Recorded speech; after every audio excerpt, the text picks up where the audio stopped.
Hello, everyone, and welcome to the Coach Baseball Right podcast.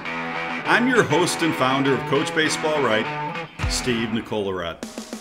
Join us as we go inside, outside, and all around baseball, discussing how to coach baseball the right way. In today's Coach Baseball Right podcast, I'm really excited to share our interview with Shirley Burkovich, former player in the All-American Girls Professional Baseball League. The All-American Girls Professional Baseball League was started as a result of World War II and so many of the professional ball players going off to war.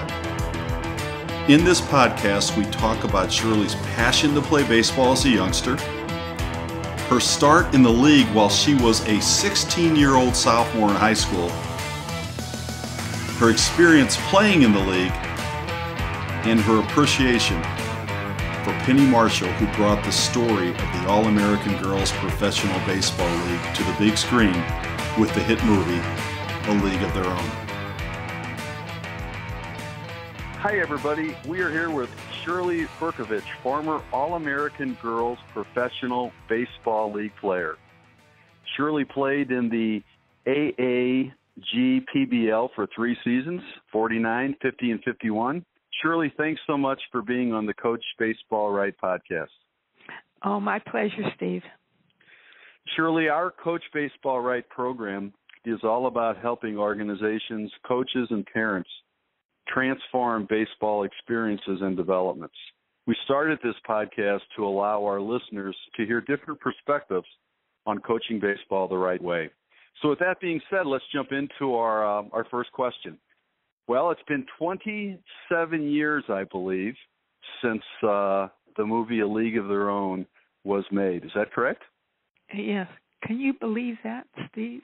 20 years. My goodness. When I hear that, that's 1992, I think. 1992. Some of the young girls that we talked to, they weren't even born then. Wow. And here we are talking about this movie to them, and they've seen it. They can tell you all the words. They can sing the song. It's just amazing. We are just overwhelmed by the impact that movie had on these young girls. Well, in preparation for this conversation, I went back and I watched it, and I enjoyed it more the second time than I did the first time. But we'll get into the movie in just a second. I want to talk a little bit about you. You grew up, I believe, in Pittsburgh or just outside of Pittsburgh. Yeah, a small town outside of Pittsburgh named Swissvale. We were about 8 miles east of the city. And how many siblings? I had a brother, an older brother, and an older sister. I was the youngest. And were your siblings, were they interested in baseball? My brother was an excellent ball player, and my sister, she was more into the cheerleading and dancing part. She wasn't really that. She was interested in sports, but not to play. So, is it your brother that had a tremendous impact on you in terms of learning baseball, or your dad, or? Well, how did you learn the game? My brother and my dad, both of them. I can't ever remember not playing baseball, Steve. When I was young, we would just go out on the street and toss the ball around and things like that. And then when I got a little bit older, I would play on the streets and in the vacant lots with the boys. No girls. They're in our town there. I was the only girl, and I remember the neighbor saying to my mom, why do you let her play baseball with the boys? And my mom just replied, well, there's no girls' baseball team, and she loves baseball. So anyway, that, and then later on, my brother, I tagged along with him they had leagues, city leagues, and he played. And they'd take me along, and I know now the reason they took me along was to shag balls in the outfield so they could stay up there and hit all day. But it helped me. It was a great help to me. And then my dad used to take me to the ball games at Forbes Field, and he used to kind of coach me. He wanted me to learn the fundamentals of the game. He didn't want me to just go out and play. He wanted me to know all the fundamentals of hitting, fielding, all the little strategies to the game and everything. So I learned those things from him long before I ever got into the league. What a great way to spend time with your dad. It was. I enjoyed every minute of it. Who was your favorite Pittsburgh Pirate player back then? Steve, everybody asks me that. Who was your favorite player? I liked the Pirates. I loved them all. I didn't say, well, this guy is my favorite. I just loved them all. Until 1947, Hank Greenberg came from the Detroit Tigers. He spent one season with the Pirates. He was at the end of his career. I never saw him play because he was in the American League. So at that time there was no interleague play, and we never saw the American League teams, only in the World Series. So he was with Detroit, so I never really got to see him play in his prime, but I did get to see him play one season with the Pirates, and I don't know, he just impressed me so as a ball player. But I don't like to just single him out as my favorite. I just thought he was something special. Wow. So let me ask you this. In high school, there weren't a whole lot of organized sport opportunities for the girls. Is that correct? There was none, Steve. The only thing we had was basketball, and that was half-court basketball, and volleyball, and that was it. There was no softball, of course, no baseball. But when I was prepping for this, I found out that you actually played on a basketball team. I believe it was the Westinghouse basketball team. How did this come about, and what was that? Well, I used to, in school, like I said, they played what they called girls' rules, half court. Well, I didn't like that. I wanted to play full court. I wanted to dribble down the court and shoot. I didn't want to stand at the 10-second or the half-court line and not be allowed to cross over. So I used to go down to the recreation center and play again with the boys basketball. Well, a friend of my dad's, he worked for Westinghouse, and Westinghouse had a girls' basketball team that played in the Ohio-Pennsylvania League. And he said to my dad one time, he says, "Gee," he says, "I'd like to have your daughter come and play with our team, but," he said, "there's a problem. You have to work for Westinghouse." Well, I was only 16 years old, and so of course there was no way I was going to be working for Westinghouse. And Steve, I never to this day know, but all of a sudden I was playing for Westinghouse. I don't know what they did that got me on that team, but I got on the team, and I played with the Westinghouse, and they played, like I say, in an Ohio-Pennsylvania league. It was, for me, it was a big thrill to be able to play boys' rules, run up and down the court, shoot. And I would imagine it's a very competitive league. Oh, absolutely, yes. It was a very competitive league. Let's talk a little bit about your baseball experience. You were, I think, a sophomore in high school, and somehow you wound up at a tryout for the All-American Girls Baseball League, professional baseball league. How did that tryout come about? There was an article in the Pittsburgh paper, and I didn't see it, but my brother saw it, and he showed it to me, and he said to me, "Why don't you go down and try out?" Well, like I said, I was 16 years old. I was shy.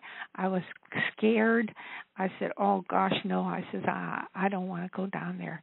And so he said to me, well, I'll take the day off of work, and he says, I'll go with you. Now, he says, you don't have to go down and try out. He says, just come on. We'll go sit in the stands, and we'll just watch them. So I thought, oh, well, that sounded good. But after I thought about it, I thought, he knew that there was no way I was going to sit in the stands very long before I went down there and tried out. And that's exactly what happened. And I went down, tried out. 2 weeks later, I got a telegram saying that I was to report to spring training in West Baden Springs, Indiana. I think that's what the name of the town was. Anyway, oh my gosh, my dad, my brother, and I, we were all excited, jumping around. Oh, I'm going to get to play baseball. Well, then my mom jumps in and she says, wait a minute. She says, I never heard of any girls' baseball league. She says, I don't know, taking 16-year-old girls down to some place in Indiana. She says, no. She says, if she's going, she says, I'm going to go with her. So she bought a ticket, and we went on the train, and we went down to Indiana, and my mom met the chaperone and the manager, and they assured her that everything was on the up and up, that it was okay. And so my mom turned to me and she says, okay, you can stay. Well, that was a thrill of my life there, right there. Wow. I can stay. That must have been really something. I mean, what was spring training like back then? How many players did they have? How many coaches? And what was it like to be on the field? What kind of activities did they have you do? Well, it's just like any spring training, Steve. It's getting yourself in shape for the season, stretching exercises, running, doing laps, fielding, batting practice. The coaches giving you pointers on things that they might see that you're doing wrong or whatever, and just instructing you on things. It was a regular spring training. How many players were on the field? Oh gosh, I don't. Well, the roster when we played was 18 of us on the roster. So I don't know if there was more girls there. I really don't remember, Steve. I know there were. I was just so glad to be there. So you come out of spring training. You have a good spring training. You're 16 years old, and your first team, what was it? What was the name of your first team? Muskegon Lassies from Muskegon, Michigan. Wow. And I got there there and put on that uniform. That had to be the thrill of a lifetime for me, putting on a uniform, getting out on the field and playing with girls. I had never played with girls before. All my experience in playing baseball was with the boys. The only thing, there was the first time that I ever had a chance to play on a team with other girls. And oh, what a thrill that was.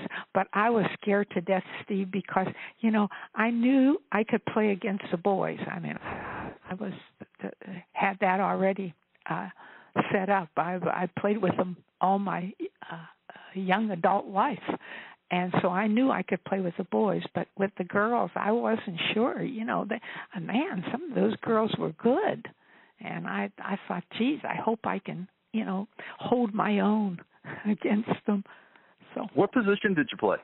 Well, I was a utility player. I always liked to be at different positions, and my dad always told me, he says, it's better to know more positions. If you can fill in at second base or third base or jump into the outfield and pick, he says it's always better, and it's always a big help to a team to have someone on there that can fill in. So he taught me all the positions, and so when I went there, that's what I did. I played. I was utility, so I just plug a hole somewhere. They needed an outfielder. I went to the outfield. Needed an infielder. I was in the infield. Did you have a favorite position? Steve, I was just so glad to be there. I didn't care where I played. You know, wherever they put me, I certainly wasn't going to say, no, I don't want to play this position. I said, yes, I can play. I can do it. Who was your manager that first year? That first year, it was Carson Bigby was his name. He was an older gentleman, but I didn't.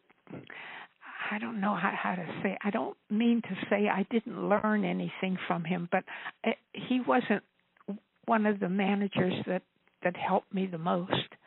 But he was a good manager. I respected him, and you know, I don't have anything to say against them, but I just didn't learn as much from him as I did from like Bill Allington when I played for Rockford. So, was this man your first manager? Was he a former major leaguer? No. Okay. The Hall of Famers that were in our league were Max Carey, Jimmy Fox, and Davy Bancroft. I think those were the major only Hall of Famers. And the one you learned the most from was? Well, he wasn't a major leaguer even. He was a minor league player. He never made it to the majors. And his name was Bill Allington. He played in the Pacific Coast League. And but Steve, I don't know.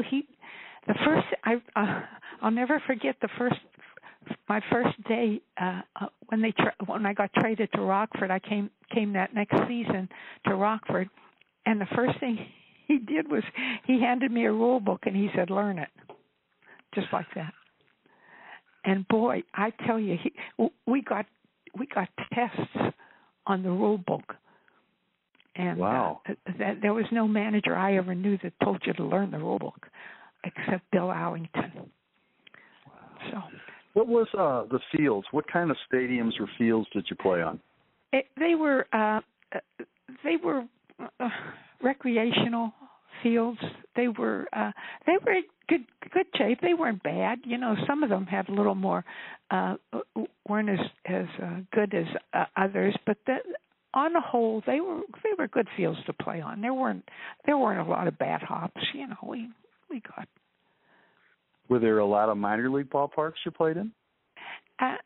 No, we didn't. We didn't play in minor league ballparks in the league. When we were on that tour in 1950, I was on that tour. That's when we played in minor league ballparks. But in the actual league, we didn't play in minor league parks. We played on regular recreational fields.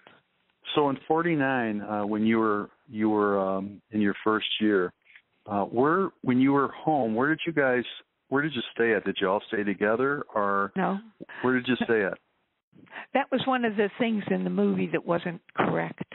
We didn't stay all together in one big house like that. We stayed in what they called host homes.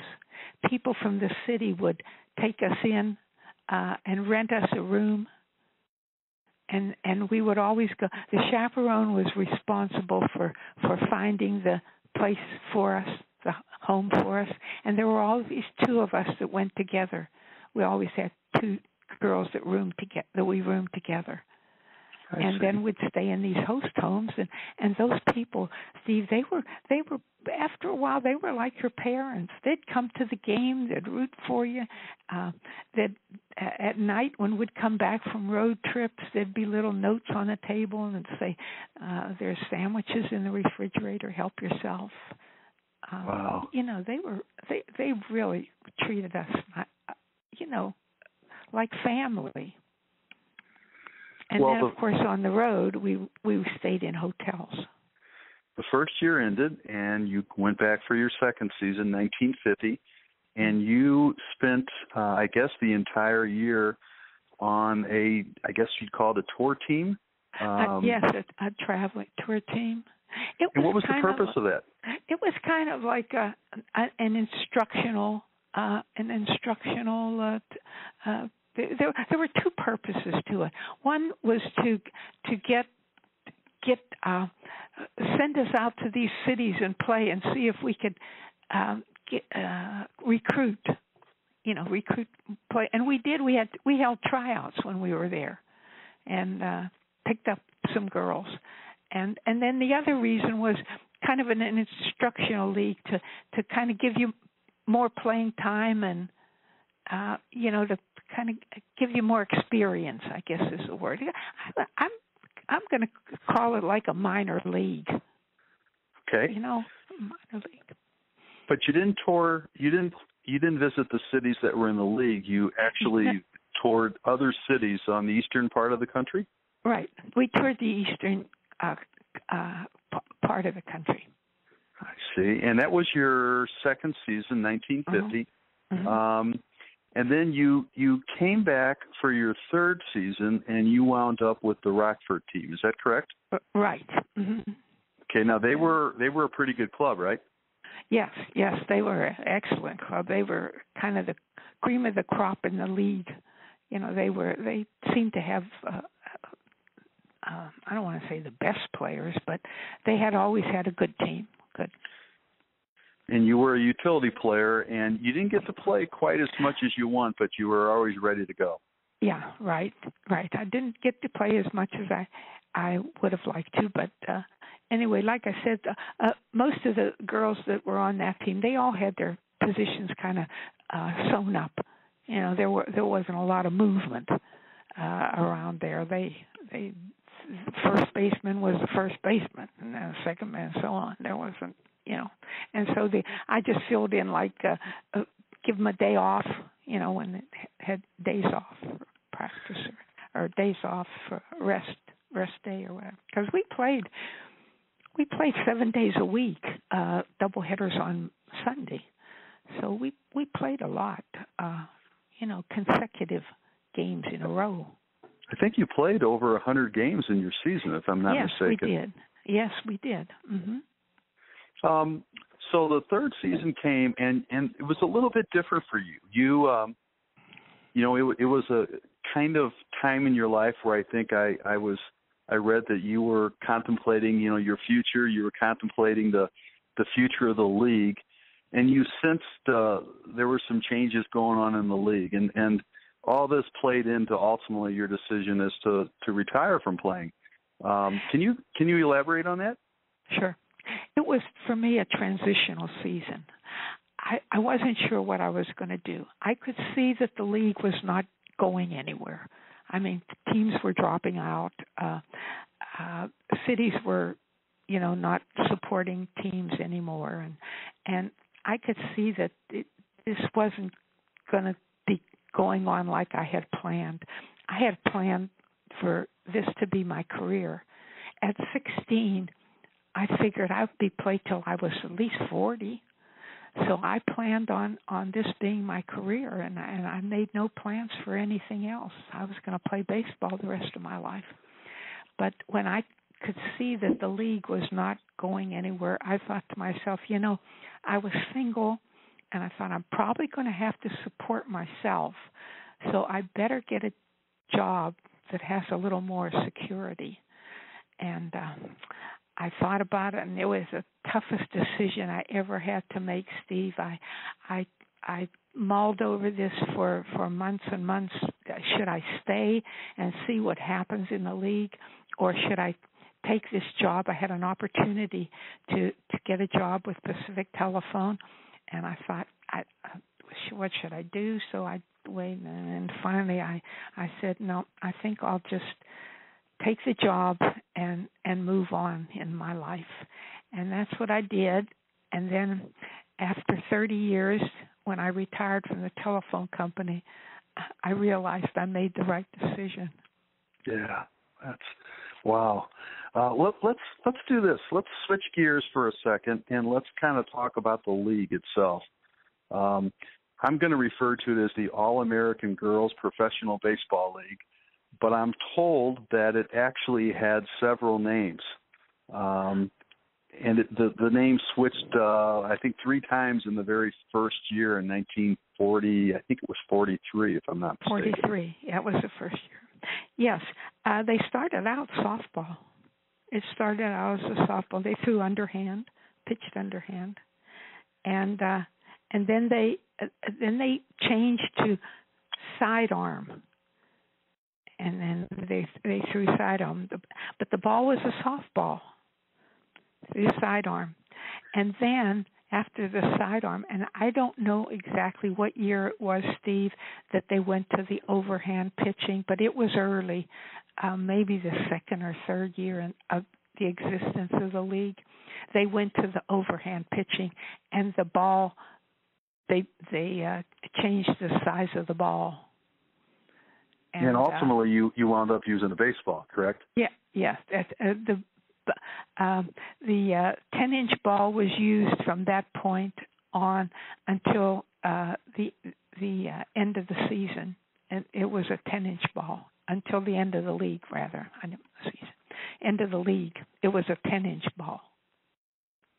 And then after the league ended, they took a touring team around the country, and they played with a 9-inch baseball, and they played men's teams. But it was just a exhibition type of thing. It wasn't really the league. It was after the league had already folded. It was in 1954. The league had already. The league lasted then from 43 to 54. Correct. And when it first was started, it was started as a result of all the guys going off to war, World War II, and there was some concern about keeping baseball afloat. Is that right? That's correct. President Roosevelt said, the owner said they were probably going to have to shut down baseball because all the good players were going. The only ones left were ones that couldn't make the grade, and so they thought they were going to have to shut down baseball. But President Roosevelt wrote a letter and said that they are not going to shut down baseball. Baseball will be the outlet for people during the war years. And that's why they put the league in these small towns like Fort Wayne and Kenosha and Racine and Rockford, small Midwestern towns, because people with gasoline being rationed, you couldn't drive 100 miles from Rockford to Chicago to see the Cubs play or to St. Louis to see the Cardinals play. So that's why they put them in these small towns. Now there was some entertainment baseball for people that lived in small towns because there was no television, of course, at that time. And so we were kind of the entertainment for these small towns and helped, what they said, helped the war effort. This podcast is powered by E3 Consultants Group. E3 wants to awaken the inner entrepreneur in anyone who is ready to take control of their financial picture. E3's family office model is prepared to serve individuals, families, and business owners with the right mindset, regardless of your net worth. E3 Consultants Group believes it's time for a new age of enlightenment. People need people to take responsibility for their financial well-being. The problem rests with inactivity, in sitting back and doing nothing. Essentially, we've allowed an entitlement society to overtake our ability to succeed or fail on our own merits. If you are ready to equip yourself with the knowledge and strategies to break out of this cycle and take your financial picture to the next level, then E3's business model is ready to assist you in thinking differently. If you are an entrepreneur, who is helping you get to the next level? Are there financial roadblocks standing in your way? At E3 Consultants Group, their mindset is all about optimizing the tools of time, talent, and capital. Whether it happens through cash flow awareness, income tax strategies, business consulting, privatized banking strategies, wealth management, or asset protection, E3 is ready to take your mindset from worry to wealth to worthiness. John Moriarty, the founder and president of E3, is a longtime supporter of Coach Baseball Right. Visit their websites, www.e3cg.com or www.e3wealth.com, or contact John Moriarty directly at 314-805-9349 to learn more. Tell them Coach Nicolarot sent you. It's time to think differently. E3 Consultants Group, education, empower, enlighten. And I read that Wrigley, Mr. Wrigley, Philip K. Wrigley, owner of the Cubs, was really, I guess, the force behind the league, and he had some support from Branch Rickey of the Dodgers and some other folks that helped get this thing going. What were the 4 states that this league was sort of positioned in? Illinois, Indiana, Michigan, and Wisconsin. I see. Okay, and gradually, like we talked about, we started off with sort of the softball thing, and I guess the bases were shorter and so forth. But over time, it seemed like the game evolved to becoming closer and closer to, ultimately it became baseball. Right. Mm-hmm. Excuse me. No, go ahead. Well, once they got rid of softball, once they got rid of the underhand and the sidearm and went to strictly overtime, and then to the baseball rules, then we played strictly baseball rules. Other than the ball being a little larger. Baseball, Major League Baseball was 9 inches, 9 and something, and ours was a 10-inch ball. Did you guys play like 90 feet bases, or what was your dimension? No, we played. That too changed back and forth. I remember when I played it, the pitching distance was 55, and the bases were 75. And a 10-inch ball. Okay, now, I am told that each team had a chaperone. What was the role of the chaperone? Oh, the chaperone, Steve, she was one of the most important people on the teams. She was everything. She was the trainer. She was if you got hurt, she was the one that took care of the hurt. She found all the host homes for everybody. If you had any problems, she was the one you went to. On a girls' team, it's hard to go to the manager for some things, and the chaperone was always there. In fact, the manager wasn't even allowed in the dressing room without permission from the chaperone. And you couldn't even talk to the manager without going through the chaperone. Right. So they were very, very important to our league, and especially, Steve, to us teenagers, because, we were 16, 17 years old, away from home, most of us for the first time. So she was an important cog in the wheel. Sabre pepper sprays have been keeping people safe for over 43 years. All the girls who played, see how the #1 most trusted brand used by police worldwide provides reliable protection when you need it most. Protect yourself, your family, with Sabre. Visit SabreRed.com. That's SabreRed.com. Coaches get 10% off with the offer code PLAYBALL. Wasn't successful, so they. I mean, it was tough.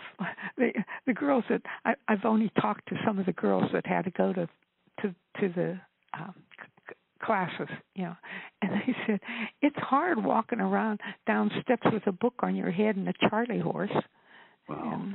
And so what were the expectations of you girls in terms of behavior, curfew, dress? Things like that. Yeah, we had a whole page of rules that we had to follow, and there were fines when you didn't follow the rules. Of course, curfew. You weren't allowed to be in public in slacks or shorts. If you went into public, you had to be in a dress or a skirt. Even on our bus rides, on our bus, you would put a pair of shorts on or jeans or something, and then to get off the bus, even just to go into the and they'd make our stops, even just to go into the store or whatever, you had to put a dress on. You couldn't go in shorts that was a very strict rule. Lipstick, you had to wear lipstick at all times. Curfew, you weren't allowed out after certain times, and there was a whole list of them. And there were fines associated with them, $5, $10. That was a big chunk out of the money back then. What was your salary? I made $55 a week, and that was my first season with Muskegon. And then when I left the league, my last year with the league, I was at $70. And did they give you like meal money as well? Yes, on the road, you got meal money, $2 a day. Wow. Boy, you could buy a lot on $2 back then. You could get a hamburger for a quarter. And wow. In fact, I know not only myself, but a lot of us, we saved some of our meal money and didn't even have to spend it all. Why do you think the league ended? Why did it fold? What brought it about? Well, I've heard different stories, Steve, from different girls in the league, and I think that the two big things were the war ended, and second, television came in.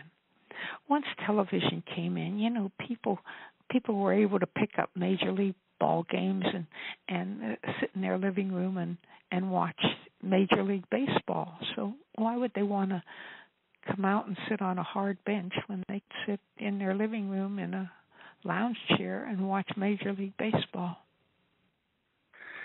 Well, let's go into the movie. Let's talk a little bit about the movie, and I want to start off and the movie, A League of Their Own, was kind of the brainchild of Penny Marshall. Well, yes. How did it all come about? Okay. What happened was Kelly Kendall and Casey Kendall. They were two brothers. Casey played Major League Baseball. He played for the Houston Astros and Seattle, I think. Anyway, their mother, Helen Callahan, played in our league. And so they did, the two boys got together and they did a documentary on their mom and about her experience in the league. And they somehow got it to PBS.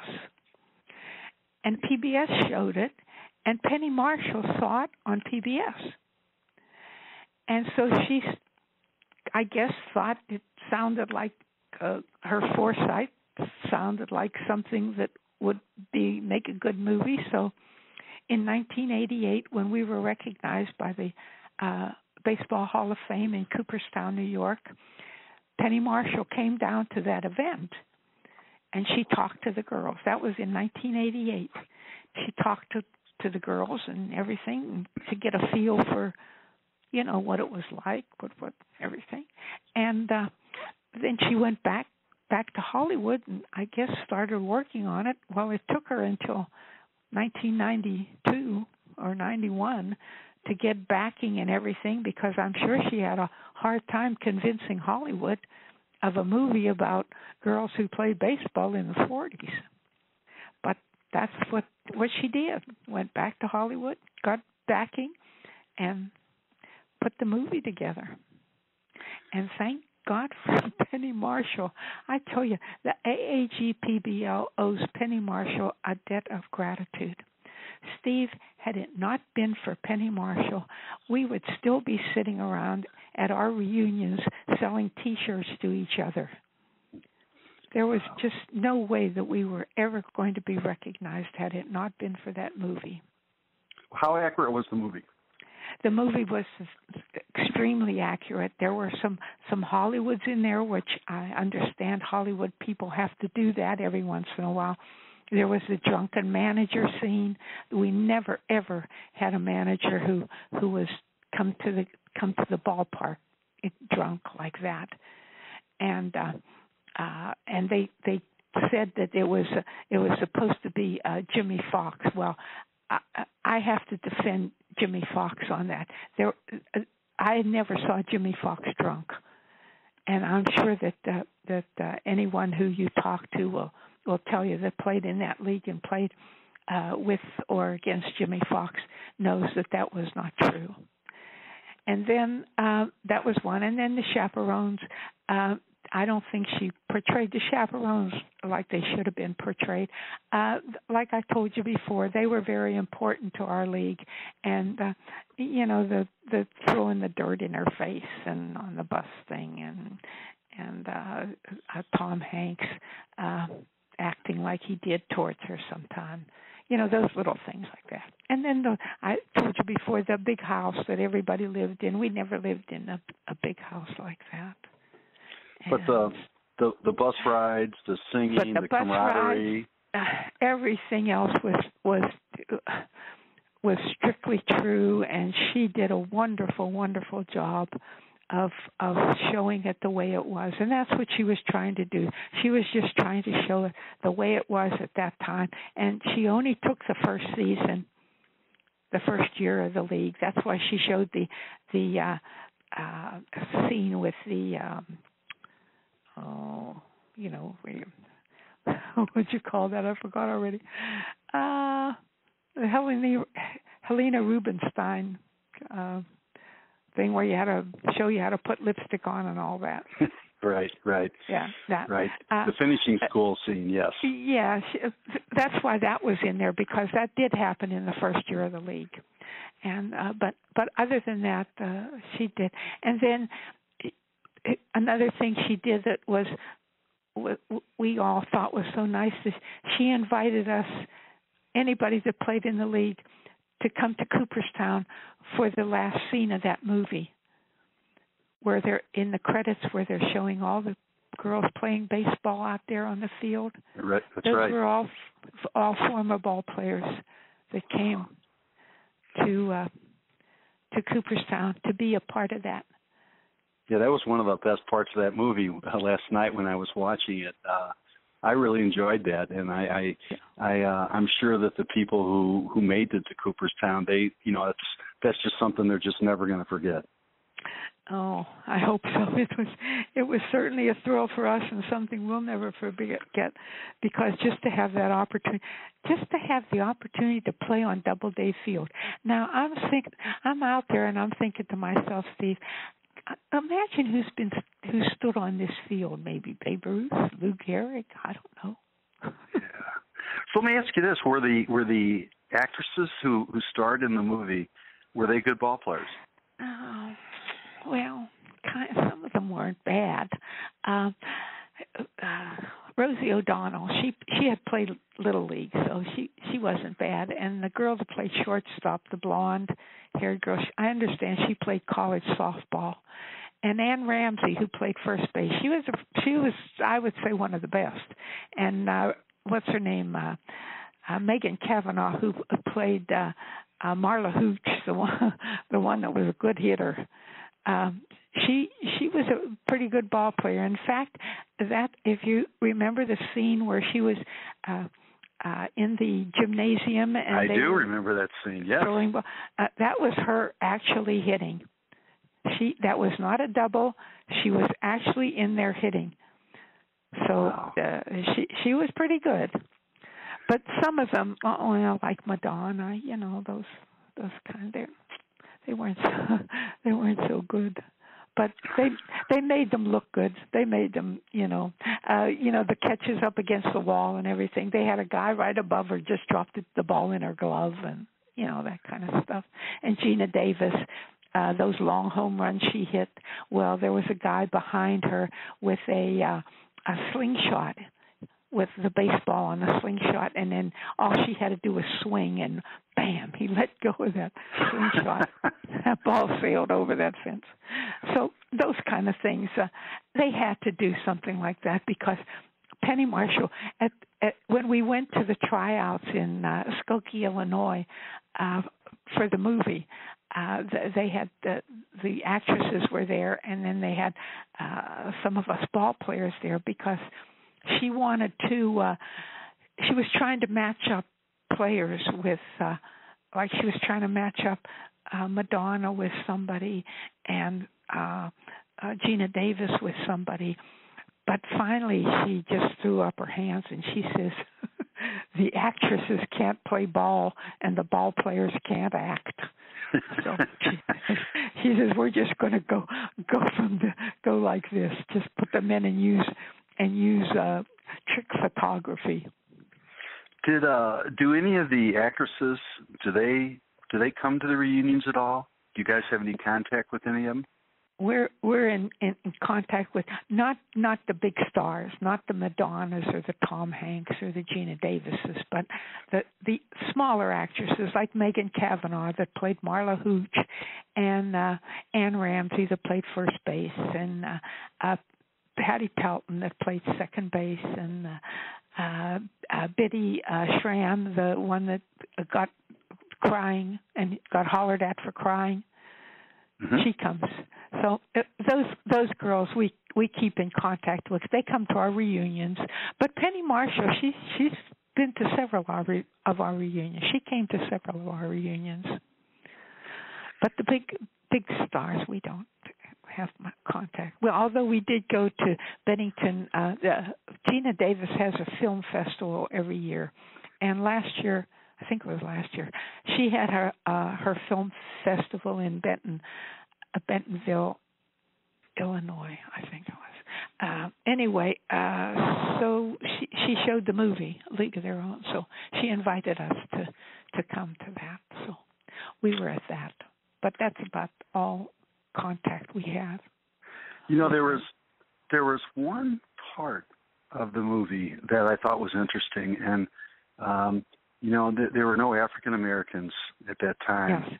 That were playing, and there was a ball that went near the stands, and in the movie, an African American woman picked the ball up and with a really, really good arm threw it back. And then the player kind of reacted like, "Wow, you know, that kind of hurt my hand. This lady had a good arm." And I guess that was just the, you know, Penny Marshall's way of putting that into the movie to make us aware of the reality of the times. I think so. I think that was a subtle thing that was added, that she personally added, to show that that's at those times that's what it was. Just like Major League Baseball had no one. I didn't realize at the end of the movie the woman who came in was the older version of Gina Davis. I didn't realize that wasn't Gina Davis. You know, that they had another actress do that. Were you aware of that? We weren't aware of it either until it was brought to our attention that was not Gina Davis. That was an actress that portrayed her as an older Gina Davis. Now they dubbed Gina Davis's voice in. Wow, so that she sounds like Gina Davis. But you're right. No, that was not Gina Davis made up older. It was another. And in fact, she passed away shortly after that. After the movie came out. It's funny. The first time I watched the movie, you know, I just wasn't aware that took place. And you know, doing some research for this, I kind of came across that. Now, you had a role in that movie. What was your role? Well, it was kind of a fleeting thing. at the end of the movie where she had come back to say hi to all the girls. She was out on the field, and they were all coming up to her and saying, "Oh, how nice it is to have you back, Dottie," and all that stuff. Well, I was supposed to be older Alice, the catcher that took her place when she left the team, Alice, and and Alice was very superstitious. She didn't change her socks and things like that. So what my little part was to go up to Dottie when she comes up and say to her, "Dottie, having you here is good luck." And that was my little part. And then she says, "Get off fast." Oh, it was great. It was great. Get off fast. Now, there is a place in Cooperstown that references the league. Is that correct? Display, not like what you saw in the movie. That was an elaborate display that they showed in the movie. No, we just have a small case with uniforms and balls and cleats and bats, things like that. And then there's another little case about the movie that has the uniforms that the girls from the movie wore and that kind of stuff. So, yeah, there is an exhibit there, but I don't know. I haven't been there. We're going this year. Our reunion this year is in Syracuse, New York. And every time we go to Syracuse for our reunion, we always go down to Cooperstown. So we're going to be down in Cooperstown in September. And because I haven't been there for oh gosh, I can't remember the last time. And I understand that the case that we have is not as big as it used to be. So I don't know. I'll have to check it out. So last year, your reunion, I believe, was in Kansas City. Kansas City, yeah. And this year, it's going to be in Syracuse. Syracuse. We go a different place each year. But Steve, we're dwindling down. We're down to a precious few. We just lost in January. We lost 3 girls within just a couple weeks of each other. So we're that generation where we're getting up there and we're losing our people. So we want to keep as much of this alive as possible. And that's why people like you, we thank for keeping us out in front. Well, we thank you and all the girls, the women that participated in that league and did it the right way. One of the things I know at the end of this interview, when I always do kind of a summation of the interview, but one of the things I want to talk about is how you guys did what you did, and I wish today it was as pure as what it was back then, but I think it's not. No. What is your best memory? What is your best memory that you have? Steve, when you have an opportunity to play a game that you love, all games become memorable. I can't pick out one game and say that it was more memorable than the other. I was just a thrill of being able to play baseball, a game that I really loved, and to have that opportunity, that's all I needed. I guess the next question is really the impact that baseball has had on your life. I mean, it sounds to me like it's been huge. Yeah. Well, having had that opportunity to play, it taught me about handling highs and lows in everyday life.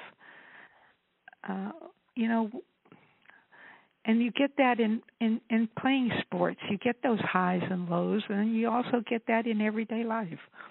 And baseball also gave me the self-confidence in myself, which I never had, and which it prepared me for my life after baseball with the telephone company. My second, I always call it my second career. My first career was 3 years in the league. But a very important 3 years. It was. Is there any message that you would like to give aspiring players, girls or boys?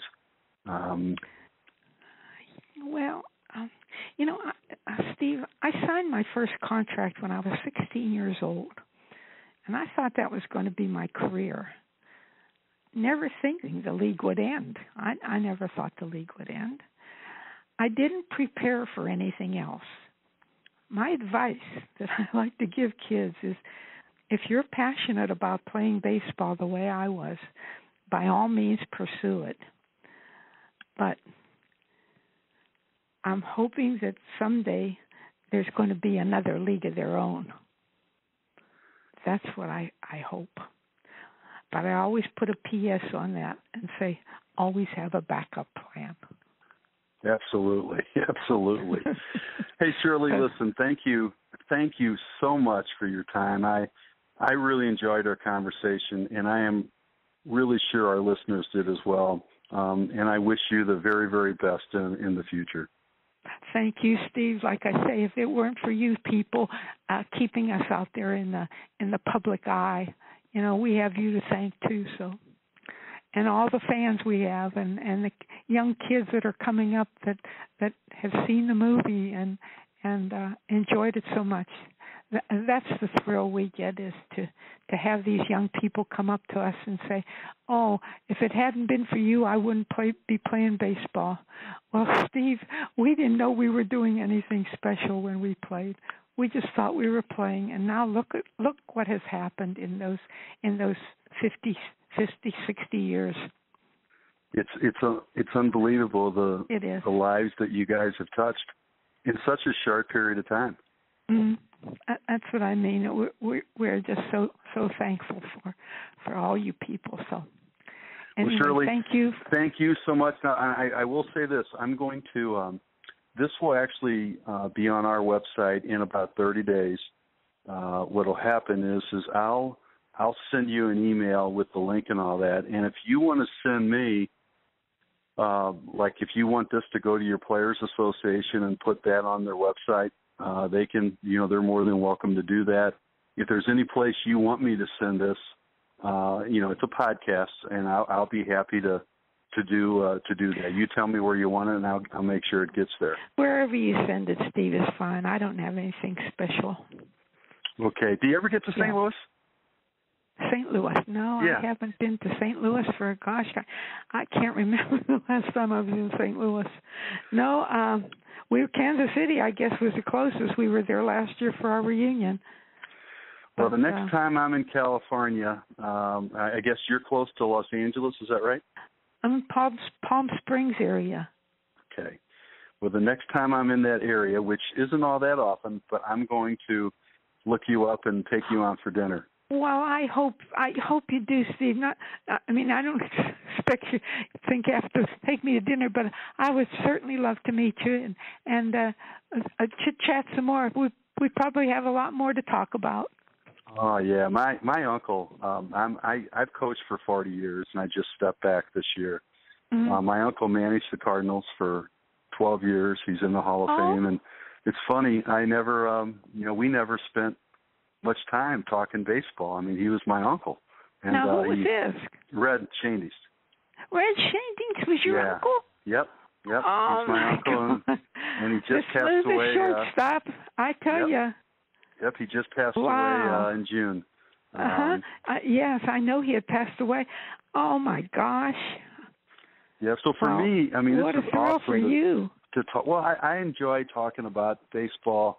Mm-hmm. Back when I began to watch baseball back in the '60s when he was managing, and I've always loved baseball, and I played in college, and I said, I've coached for 40 years, and I wanted to do. I have this business now. It's called Coach Baseball, right? And we actually help coaches coach, and we try to bring aspects of the game, like your article, or I did Jerry Davis, who's a major league umpire. He'll be coming out this weekend.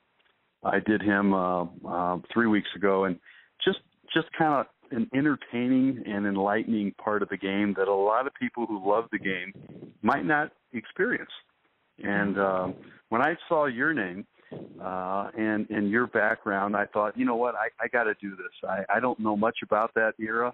or that league, but if you're willing to talk about it, I'm willing to listen and learn from it. So it's been great. I mean, I watched an interview with you. I went on the somebody interviewed you. I think it was a man named Mark. And it was a 2-hour interview, and that was in. Yep, that's Rockford. the one. Did you see that interview? I did. And, oh my gosh! And then I watched the movie, and I thought, I wanted to make sure that I could ask the questions that would be most enlightening for the people that listen. That interview with Mark, when he told me, he said, now it'll probably be a 2-hour interview. I said, 2 hours? I said, I don't have anything to say for 2 hours. I can't believe I talked for 2 hours on there. Well, it was great. I really enjoyed it, and you have so much energy, just talking to you, and that's why if I'm ever out there, I am going to look you up. Because, I hope so, Steve. It's just fun to visit with you and just talk about those times. And I know it. Well, I love sharing with people, my experiences. Well, listen, I'm going to go and read a story Steve. or be with the grandkids before they fall asleep. So, okay. Hey, Shirley, thank you so much, and I will send you a link so you get a chance to hear it and see it, or I guess hear it, not see it, and we'll have that ready in about 2 weeks. Thank you very much, Steve. Thank you, Shirley. Have a good evening. Bye-bye. You too. Bye. Wow. I really enjoyed talking to Shirley. It was fun talking to someone who actually appeared in the movie A League of Their Own, but more importantly, talking to someone that was involved in making baseball history. I really enjoyed hearing how she developed interest in the game by watching the Pirates play and spending time with her dad as he taught her the ins and outs of the game of baseball. Then to hear how she played with the boys in the streets growing up. To be honest, it sort of brought back some great memories for me, growing up and playing ball out in front of the house, playing run-ups in the street, step ball, going out to the alley and playing with the guys in the neighborhood. It was great. Things today that just don't happen. No one's fault, but something that our kids won't really get to experience. When Shirley is asked about her favorite position, I got a kick out of the fact that she didn't have any. She just wanted to play. You could hear and feel the passion she had for baseball in her voice. She appreciated the fact that she was on her last team, the Rockford Peaches, and helping out in a utility manner. You see, for Shirley, it wasn't about her, it was about the team. And it was also great to hear her appreciation to Penny Marshall for turning this story into a movie. Thanks to Shirley for sharing her story, and thanks to all of you for listening.